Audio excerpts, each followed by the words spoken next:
going huge, trying to boil the Oh, ocean is terrifying. What if I get it wrong? Oh my God, that would be awful. I'd rather just not do anything at all because I don't mm, want to fail.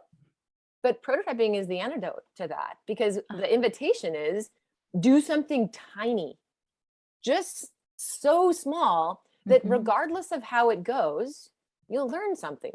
yeah. And so when I say small, I mean it's cheap, right? It doesn't cost you much money. It doesn't cost you much in the way of resources. It doesn't Mhm. cost you much in the way of status or face, right? It is fast because we want to get data as Yeah. quickly as we can. Because if we're stuck on a decision or we're stuck trying to do something, we're Mhm. paralyzed. We want to get out of that ditch. Hi, Michelle Florendo here, and welcome to Ask a Decision Engineer. Listen in and find out how to untangle big decisions with less stress and more clarity. Decisions about what you want to do next in life feel big. They can literally change your life. That's why so many people feel stuck in the process. Today I'm speaking with my friend, Kathy Davies, the managing director of the Life Design Lab at Stanford University. She's also the co-founder of Designing Your Life for Women and a master trainer of the Designing Your Life process. Kathy believes design thinking and life design are powerful mechanisms for getting unstuck, and is a passionate advocate for use of design thinking to empower social change, especially around equity for women. In today's episode, Kathy provides an overview of what it looks like to apply design thinking to life decisions.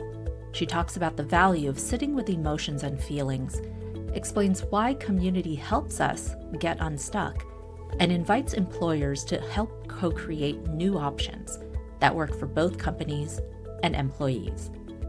Enjoy the episode. All right. And I am grinning ear to ear because I am so happy to have you on a call, have you on the show. Kathy, welcome Thank to the you. podcast.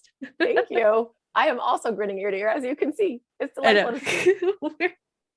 For those of you who are listening, we were just giddy because we spent the past 15, 20 minutes just catching up.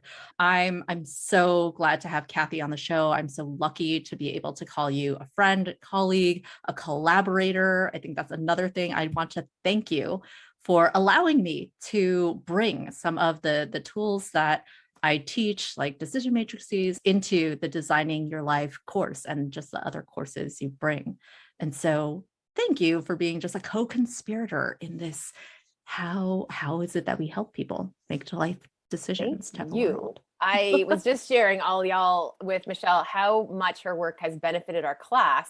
I just taught 2 classes on decision making, and we were digging deep into things like decision matrices and so on. And I was hyping this podcast, actually not knowing that I was going to be a member of it, because Michelle's work has been so impactful in our courses, really helping students unpack decisions, think about why they're making decisions, what their objectives are, and also starting to tap into different ways of knowing, which we were just talking about. So Michelle, thank Mhm. you. Yeah. One thing I want you to do before we start, you are the managing director of the Life Design Lab at Stanford, but I want you to just share with the audience, for anyone who may not know, what is life design? So life design is the application of the design thinking process to one's life and career. Mm, It is a structured way of thinking about how to manage ambiguity at its core. And if you boil it all down, what we're really talking about is getting curious, understanding ourselves, creating some awareness, starting to talk to people about what you might want to do next, trying things, and then telling your story, where that means sort of putting together the dots for yourself, understanding coherently where you might want to go and what opportunities might be possible in the future. mm. In a nutshell, like In a there's so nutshell. much richness Keeping there. it small. It's a And framework, really, a yeah. framework and a set of mindsets, a way of thinking, because change is just unfortunately unavoidable. And so Mhm. it's a way to manage that, a structured process to tackle change. Yeah. And I think that's something that a lot of people are craving, because especially I'm going to call out that we are recording this in 2022, and in the past 2 years there's just been so much So much change. change, uncertainty, ambiguity, people re-examining what's important to them. And I can see how having a process to help people just sift through what's there can be so helpful. It has been a really Mhm. tumultuous time. And I think now more than ever, people are looking for some kind of structure that can guide them in their decision making and in their figuring out of what the next steps are, especially if something has changed without their consent. Mhm. Yeah. Yeah. And so another thing that I wanted to bring in, because you mentioned, is the application of design thinking to how we make these big life decisions. Just providing background. Can you talk more about the design thinking process for people who may be unfamiliar with that? Absolutely. So the design thinking process originated with products and services. So this is something that has been going on for a long time. We're really talking about human-centered design. So centering people and their needs as we build products or things that would serve those needs. And it starts with empathy. It starts with this idea of what do people need? What matters to them? What's worth working on for them? And then once we've gone broad and really figured out, hey, what are all those needs that we might potentially tackle? Then we need to define one. So then converge onto a particular need that we might want to address. And I would argue, a lot of people think I've got Post-its behind me in my little background here, but a lot of people think about design thinking, if you've heard of it at all, it's like Post-its galore, let's go with the Post-its. And I put it up because, Post-its are awesome. And this define step is really critical because how we ask the question will determine the kinds of ideas we'll get. And so when we think about framing the thing that we're going to spend our time and energy trying to solve, if it's a problem or the lens that we're taking on a particular circumstance, that framing and reframing is a critical step. So I think define doesn't get the love that it deserves if you're somebody who knows all these little hexagons. So empathize first with yourself and the users, then define what it is we want to work on. And then it's time for the Post-its. Then it's time for, hey, let's come up with as many ideas as we can. And this is a truly divergent step. This is come up with all the possible ideas, wild ideas, crazy ideas, ideas that push the boundaries. Because as we challenge our schemas, we tend to fall into sort of similar categories of thinking. We see that in decision making, right? People have, like, I guess it's going to be this or this, like that's all there are. Right, and they just look at what is the obvious choices. And so ideation is how do we come up with as many choices as possible so that A, we can have more to choose from, but B, by coming up with weird ideas, we start challenging some of the assumptions and constraints that we might be bringing to the definition of the problem. And so we start noticing, oh, that seems like a weird idea because it challenges this or that or the other of my beliefs, or I'm running up against these constraints. And so it just creates a greater awareness of what the problem really is too, as we ideate. So you ideate, you go super broad, and then after you've got all the ideas on the table, you pick one or two to try out. And that next step is prototyping. Hey, how do we try it out really, really small? And all of us, especially high performers, all y'all on this call who are we want to get it right. I know who you are. You want to get it right. You want to get it right the first time, and you want to go big and have giant impact. Prototyping is not that. Prototyping is about really just getting rid of fear, right? Going huge, trying to boil the ocean is terrifying. What if I get it wrong? Oh my God, that would be awful. I'd rather just not do anything at all because I don't want to fail. But prototyping is the antidote to that, because the invitation is do something tiny, just so small that regardless of how it goes, you'll learn something. And so when I say small, I mean, it's cheap, right? It doesn't cost you much money. It doesn't cost you much in the way of resources. It doesn't cost you much in the way of status or face, right? It is fast because we want to get data as quickly as we can, because if we're stuck on a decision or we're stuck trying to do something, we're paralyzed. We want to get out of that ditch. We want to get into motion somehow, make a change. This totally makes me think about how prototyping, it really is a mindset shift. It's like getting people to prioritize learning through doing, because raise your hand if you've ever tried to just like analyze your way to the right answer and control, and it doesn't really happen. And so I love this shift of embracing learning as a way to get to action. It is important because sometimes the data isn't in our head. It's in our body, it's in our emotional centers, it's in our surroundings. And until we try something or do something, until we make that prototype real in the world, then we can't know the things that we need to know in order to move forward. And so, cheap, quick, and easy. And by easy, I also mean you're willing to do it, because people will come up with like, I'm going to rearrange my whole schedule and I'm going to work out, 10 times, in the next 10 days, every day, every morning. It's like, no, you aren't. You haven't been doing it. Start small. How about we work out for 5 minutes tomorrow and we just see how that feels? If it feels good, then you at the end of the 5 minutes, you could be like, I'll do 5 more minutes. right? Or you could say, actually, no, I'm injured. The 5 minutes hurt. Like this was not the right exercise. We got to do something else. But just by either doing way, the 5 minutes, valuable data, right? Valuable data. And then you can make the next step based on what you learn from that tiny thing. As soon as we try to set up some giant system, we're not going to do it. We got other things to, other fishes to fry, right? We are busy people. And so it's just about lowering the bar, lower the bar. Right. So prototype, lower the bar and learn, lower the bar and learn, try something teeny tiny. And then also you don't have to be afraid if it fails, because if it fails, who cares? It was this tiny thing. Doesn't matter. Yeah. It's just about learning. If it fails, then we just try something else. No harm, no foul. I think what you're also highlighting is that sometimes people feel like decisions are this big one and done. Oh my gosh, once I go through this door, I can never go back again. But there are smaller things that we can do before that big one, if it even is that big. So much so. And this is where that talk to people and trying things is so important, because let's say we're thinking about taking a role, or a tiny prototype could be, I'll just go talk to someone who's doing that role. So that the future me, I'll just talk to them for half an hour, buy them a cup of coffee maybe, right? And sit down and ask them, hey, what are all the challenges that you currently face? What are the things that you're really excited about your role? What gets you up in the morning? How do you do it? What's the meaning for you in this role? And if you hear all that stuff and you think, wow, those things would get me up in the morning too. I love this. I really want to do that. I feel myself, I could be that person. That could be a future me. That's a great indicator. Then maybe that role is for you. If instead you talk to someone who's doing that role that you're thinking about taking, and the feeling you have afterward is a feonling of heaviness, a feeling of, wow, I thought that would sound great. But as I listened to Bob talk about it, like, I don't, not only do I not want to become Bob, like that just sounds miserable. That's really good data. And that little tiny prototype then didn't cost you anything, cost you $5 maybe if you bought him a Starbucks, but it really then can guide whether or not you maybe talk to some more people, interview somewhere else, whatever.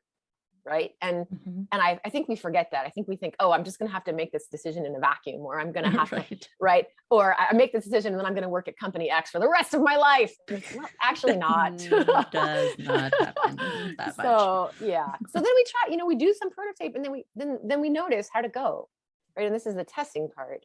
So if we, kind of go through that's the next stage. The next stage, empathy, define, ideate, prototype, and then test. And basically, after you did the prototype, what did you learn from it? Right? You kind of take stock. You bring the prototype. If you're building products and services, you bring the prototype to the people that you're building for, and you ask them, "Hey, does this solve the problem? Does this help you?" And sometimes they say, "This is great!" Like, woo! And then you go on your merry way. But more often, what happens is they say, "Oh, this is okay." And then you realize, oh, I didn't really understand their needs right. I need to talk to them some more and understand it better. Or, I understood their needs, but I didn't define the right part of the problem to work on. Or, I think I defined it okay, but I actually need better ideas. This one wasn't it. Or I didn't build it out the way that I wanted. So this process, empathize, define, ideate, prototype, test, it's not a line. It's like a wild squiggle, right? It's an iterative process. You can jump from any of these steps to any other. And as you go through these steps, you will continuously learn. And that's what I like about it, is there's no right answer. It's all process. It's all, hey, here's where I am. Here's what I know at this moment. And a logical next step might be, and I kind of have some tools of how to do that thing. And then I'll do that thing and I'll learn a bunch of stuff. And then I'll either go to a different step or go forward. And we just keep going. This iterative, hey, what am I picking up? What am I learning? And what do I want to do next? And I like that a lot. And I will say one other thing. So that's design thinking, products and services is where it started. And when you start applying it to life, there's a step that's before all of that. And that step is acceptance. Ooh. And tell me more about that. Yeah. So, and I think this is really interesting. I was talking to somebody earlier this morning, a wonderful woman who came through Designing Your Life for Women in January. Her name's Donna. And she's phenomenal. And she and I were chatting about why don't people stick with things? Because her cohort, she's created a whole mastermind group and a pair buddying up and just all these great tools for this group of women. She's just terrific. And she was saying, oh, there's some attrition. I said, yeah, that happens every time. And we were talking about why that happens and also why people don't engage in the first place. And I said, well, because design thinking and life design isn't always what we need at whatever stage we're in. Sometimes we're in a stage of grief or of trauma or of, if I have just had a major change thrust upon me by life, that may or may not have been a welcome change, right? And if it's a change that involves loss of identity, loss of a partner, loss of something quite significant that really matters to us, there's an emotional charge with that. And in that moment, our body, our limbic system is in fight or flight. We are just trying to absorb and even get to the point that we are willing to grapple with the new reality. Because in a lot of ways, we're mourning our old reality. And so you can't get generative and come up with lots of ideas of how you're going to live without your husband. That's ridiculous. That's ridiculous. No, that you would never do that to a friend. And so really recognizing, hey, where am I? Is this the right time to dig in with life design or design thinking? Or is this a time where some other tools are needed? That's really important, because we should give ourselves the grace of being where we are and be in that moment and then move to the next one when the time is right. Yeah. So I'm so critical bit. I'm so glad that you mentioned that piece of understanding where we are and what it is that we need in the moment, because also sometimes, like, I encounter a lot of people, especially when they're making big decisions about life, there's this tension between what they feel like they should be doing versus what they may actually individually need. And so I'm glad you're highlighting that sometimes charging forward and looking to the next step may not be what they actually need. That might not be where we are, and that's okay. And I think that the problem is, especially, when you were saying what I should do, right? People process things at all different rates. And so recognizing, hey, I process like this, but my friends are telling me you should move on, or this is, you just got to accept this. And in fact, I will share with you, Michelle, and I think from our previous work together that I fully ruptured my Achilles in 2015 and had to rebuild. I just partially re-ruptured it. So I'm like, it's horrible. And one of my friends is like, that's okay. You can take up swimming. You can take up cycling. And I'm like, hold up. I'm not ready to go into the generative ideation phase. I'm still pissed. Yeah. And sad and all the things that I am. And I don't want to talk about how it's going to be all great. I just want to wallow a little right now, you know? And so, yes, I'll get there. I teach this stuff. By all means, I'm going to get to the ideation and all the things, and I'm going to get more data from surgeons and all the things. But, in the moment, giving myself the grace to be like, this just sucks right now. I don't like it. I want it, a week ago before I did this. Right. And all of us, I think, hear those voices from friends and family. They're trying to be really helpful and, like, let me help you make the decision. Let me help you do the things. And sometimes it's just like, thank you. And I'll be back. Yeah. When I'm ready. And so there's this value of sitting with the emotions and the feelings, because I find so often emotions and feelings point to what it is that we need, or one of the many needs we have. And there's so much value in seeing what data is there. 100%. And like we were talking about earlier, the emotions aren't always the things that we're trained to look at when we're making decisions or when we're, piloting our way through our lives. There's such a priority placed on cognitive reasoning. You should logic your way through this. Just research it a little more. Think through it. And I think that we're missing out on a whole lot of really useful data when we just put aside all of that stuff. All of that stuff is real. It's live in our bodies. There's research now that talks about how a lot of our decisions are made subconsciously, even before we know it. They're made outside of our verbal reasoning, outside of our logical brain. And then we're just constructing the rationale kind of post facto, like, I'm going to do this. Here's all the reasons why it makes logical sense, everyone. And that's useful to know, because if we can start tapping into that data more consciously, we make better decisions.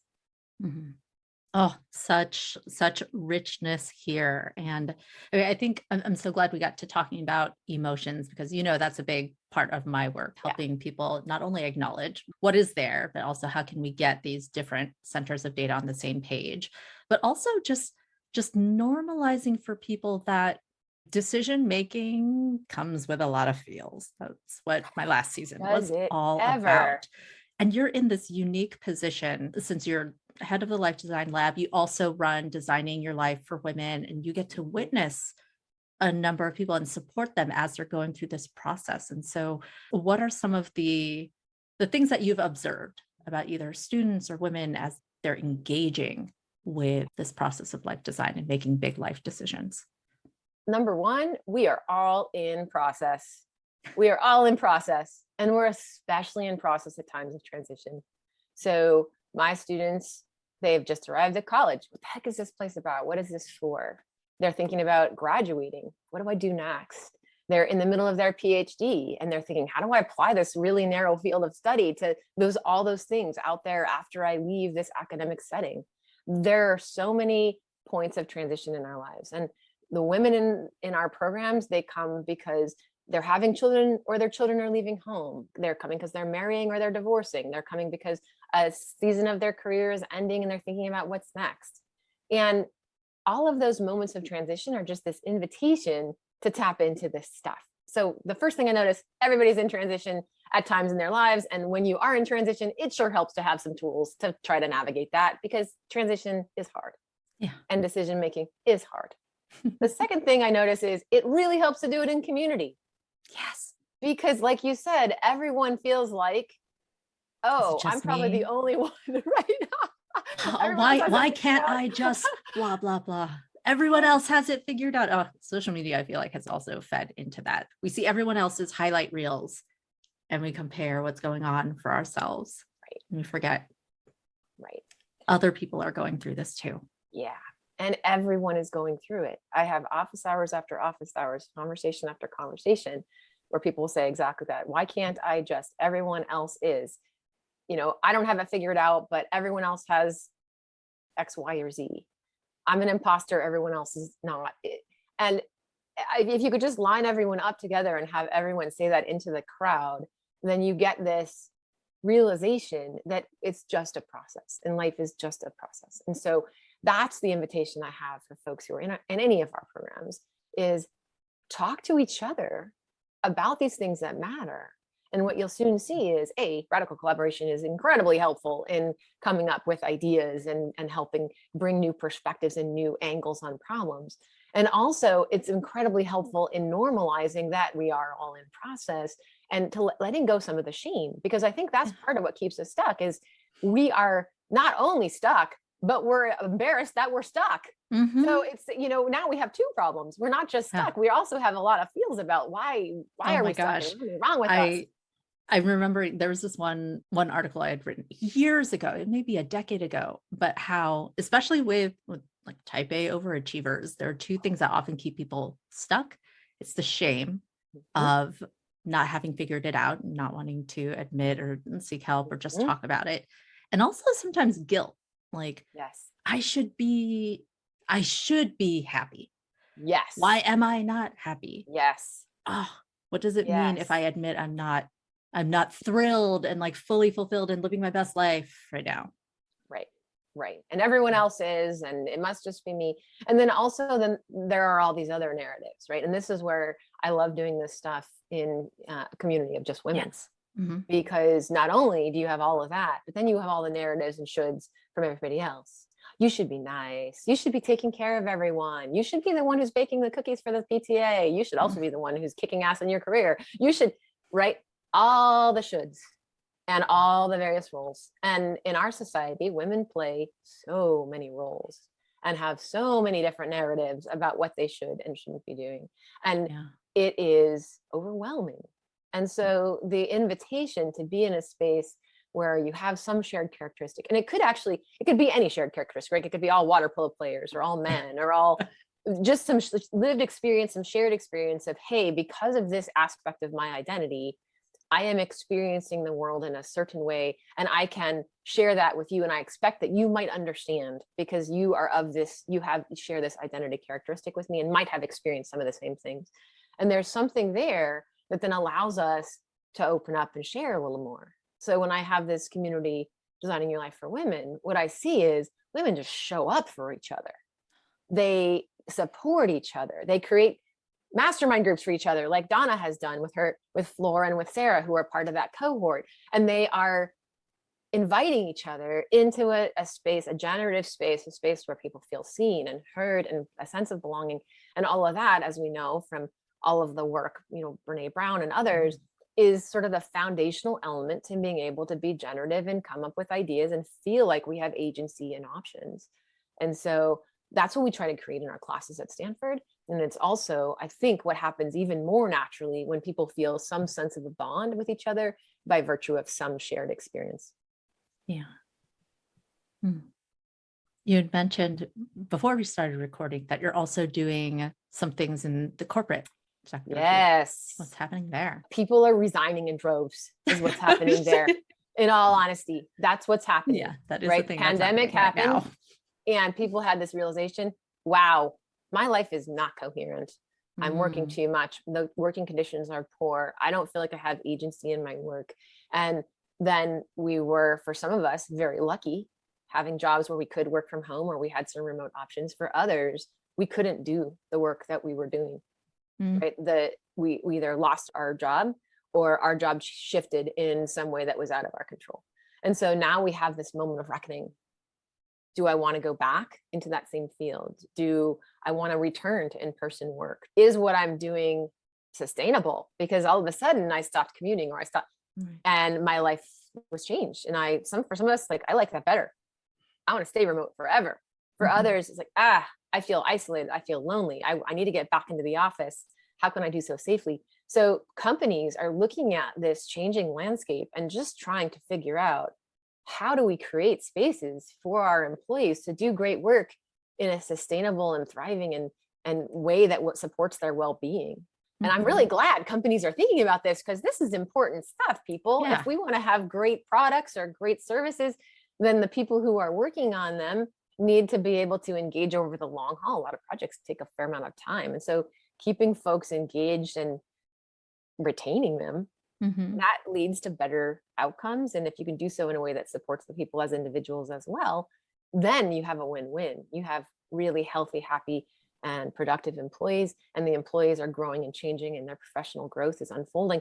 And you, at the same time as the company, are benefiting from all of their talents and expertise and really creating these teams that thrive. So I'm pretty passionate about that, as you can see, because I really think we need to create a culture that is sustainable. And this connects right back with the stuff for women, because if you think about the way that companies work and how women have had to interact with work, we haven't set up companies that acknowledge things like caregiving, right? The retention rates for women during the pandemic were significantly worse than those for men. Yeah. Why? Because everybody looks around and is like, who's going to take care of these kids right here? Now the daycares are shut down. They're like literally right here. Right? They are literally right here. And the fact that we haven't addressed that, the fact that we don't have, now I'm going to get on my soapbox. I should probably please do. settle myself down. But like, we don't have adequate maternal care. We don't have like parental leave of any. In industrialized nations, we are like lagging. Yeah. And all of that leads to dramatic inequities and outcomes for people based on gender and their roles as caregivers. So, and also elder care, we're sucking at that also. And women are also asked to take the majority of that work on. And so all of a sudden, as we're thinking about corporate work and how we can design lives, the invitation to companies is, let's think about what we're really talking about here. Yeah. And where does retention really matter? And how do you create diverse workforces that are going to create great products? And then what does that look like for the individuals and also for the organization's policies and behaviors? So I think it's fascinating. I mean, I'm so glad that this work, you're doing this work in the corporate sector, because as hard as the past couple of years have been, one of my hopes has been that the pandemic surfaced a lot of these things that are broken about what exists now. And instead of going back to normal, can we design a new one? And I love that there's work that's being done with companies so that it isn't just individuals trying to design within existing constraints, but that, there's an opportunity here for companies and employers to really partner to find new ways that work better for both sides. Yeah. And it's a real balance because of course companies have objectives that they need to meet, but I'm really fortunate. I've worked with some big tech companies and some agriculture companies and some finance companies, and companies are starting to have these conversations. They're starting to try to figure out what kind of tools can we give to our employees, can we give to our managers, can we give to our teams to just open the conversation about what's possible. And then, they'll all come up with different solutions. But if they can be thinking about these questions, right? Again, back to the framing. Yeah. Now we're talking. Now we have this opportunity to together in whatever company we're running to design something that will work. Yeah. And that'll work for both getting the things done we need to get done, our company's mission, and perhaps the people that are accomplishing that mission. And so that feels really juicy to me. Yeah. And I think that's where process ahead of big decisions that are being made can be so useful in opening up, like you said, these conversations. And so one of the things that I'm really committed to on this podcast is that these episodes are also applicable or can be applied to real life. And so I'm curious, given the vast range of tools that exist within life design, what might be some tools or tips or strategies that you would offer listeners if they want to start this process or start these types of conversations? I really like that boiled down 4-step process that I shared at the beginning of the hour, because if you get curious, just jot down for yourself, where am I fired? What gets me up in the morning? Just one thing that I'm curious about that I might like to learn more about. It can be anything: hang gliding, scuba diving, quilting, a job in tech, whatever it is, right? If you know that you have a little fire, a spark, then that spark might be enough to get you to do something. So if you got enough of a spark that you're like, I'm curious enough about this that I might actually take some action. The next thing you can do is find somebody who does that thing and talk to them. That's it. Just talk to one person. Hey, what are you doing? How do you like it? Can you teach me anything about it? And then all of a sudden you're in a conversation, you're starting to build a community around the thing you're curious about. If you get to the end of that conversation and it was a good conversation, then you ask the person, hey, is there anybody else in this community that you think I should talk to? Because this was a great conversation. Then pretty soon you've talked to a few people. Now you're really getting some ideas. Oh, I know a lot more about hang gliding. I know all the words now, I don't know anything about hang gliding, but you get the idea, right? I can start talking about air drafts or whatever, whatever the things are that hang gliders talk about. And now I have better questions to ask about that. The next person I talk to and the next person. And also now I know all these people who are doing this interesting thing, and there's a chance maybe I could do it with them. And so then that's the next step. You try something. Oh, hey, can I come out and help crew your hang gliding van, or whatever it is. I should not have chosen this as an example because I know nothing about hang gliding, but you know what I mean. What I'm talking about is now you're in the community and in the conversation such that maybe there's something you could do in with these folks. And so do it, because if you do that a few times and you realize, wow, this is the greatest thing ever, fantastic. Or if you realize, man, hang gliding is 12 hours of preparation for 15 minutes of hang gliding. That's a lot of time for that 15 minutes. That's good to know. Now you know something more about it, what you're going to need to do, how much time you're going to need to spend, what all the things are, what equipment is needed. Now you have all this data and you've tried it out and you felt it in your body and you're sort of in the mix with that data. And then you can make some decisions. I think I'm going to buy myself that equipment for hang gliding. I think I'm going to right now. I know. Do I want to invest some more? This is a prototyping, right? This is prototype conversations, talk to people, and prototype experiences, try things.